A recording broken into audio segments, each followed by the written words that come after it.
Vous avez maintenant tous les ingrédients pour créer un diaporama photo simple.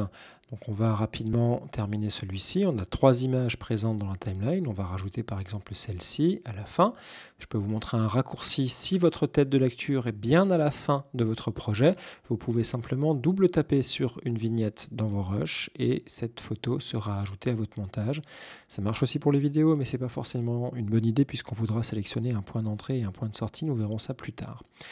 Vous voyez que dans ce diaporama qui est désormais complet, nous avons quelques images et que la navigation n'est pas forcément très confortable puisqu'il faut faire dérouler votre chronologie de manière un peu pénible. Donc une bonne habitude à prendre très rapidement, ça va être de changer l'échelle de votre timeline simplement en posant 2 doigts, par exemple vos 2 pouces sur l'écran. Vous pouvez en les rapprochant dézoomer dans la timeline. Ça ne change pas la durée du contenu évidemment, c'est simplement l'échelle qui change.